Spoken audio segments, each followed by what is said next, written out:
A new thing. Hello, Malcolm here. Welcome to your daily devotional podcast, anchored in Isaiah 43 and verse 19. God says, "See, I am doing a new thing. Now it springs up. Do you not perceive it? I am making a way in the wilderness and streams in the wasteland." Now we're currently looking at God doing a new thing in the life of Esther, and today we explore Esther's concern.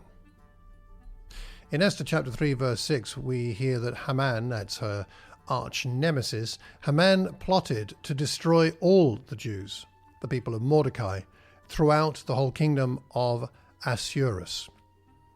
This is a non-Jew planning to kill all the Jews, including Mordecai, the cousin of Esther, and indeed Esther herself. In chapter 4 verse 1, when Mordecai learned all that had been done, Mordecai tore his clothes, put on sackcloth and ashes, and went through the city wailing with a loud and bitter cry. He went up to the entrances of the king's gate, for no one might enter the king's gate clothed with sackcloth. In every province, wherever the king's command and his decree came, there was great mourning among the Jews, with fasting and weeping and lamenting, and most of them lay in sackcloth and ashes.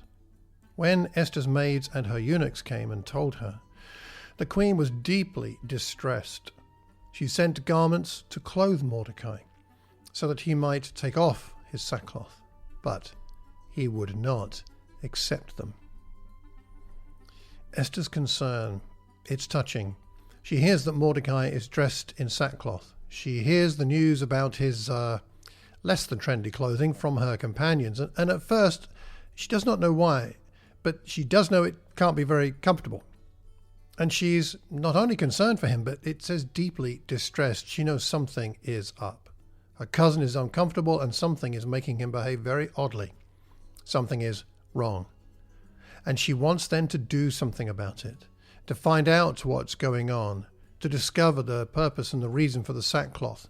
And he can't get close to her because he's not allowed to, because he's wearing sackcloth, but she wants to find out, she wants to know, she wants to be involved. So she takes time and makes the effort to select clothing for him. And we don't know how she did that. She didn't have any clothes of her own that would fit him, but she sourced some clothes, she selects them, and then persuades somebody to go and take them to him. He doesn't want them. He won't take them, and she'll find out all the reasons shortly. But I imagine he must have felt at least some crumb of comfort in knowing that somebody cared. His cousin Esther cared enough to notice that he didn't have these nice clothes and she wanted him to have them. There's a genuine concern for her cousin here. What helps you to have concern for people in the way that God does for us? In Proverbs 29 verse 7, the righteous care about justice for the poor, but the wicked have no such concern. Our hearts must be open to the needs of the poor and needy. Or Jonah chapter 4 verse 11, God says, "Should I not have concern for the great city of Nineveh? More than 120,000 people cannot tell their right hand from their left, not to mention the animals." God says he has concern, even though Jonah doesn't. The quality of our concern for other people is often a barometer for our connection with our Heavenly Father. Our Heavenly Father has concern for us. That's why we now know him as our Heavenly Father. But he also has concern for all the poor and needy of this world and those who are far from him spiritually. And that concern of his never goes away. It never diminishes. Yours and mine does. I know. We all know. We go up and down a little in our genuine concern for other people. But then there are moments when we can be prompted, like Esther is prompted here to be concerned for her cousin. Perhaps this devotion might help us to be prompted to have concern for other people who are needy or spiritually far from God.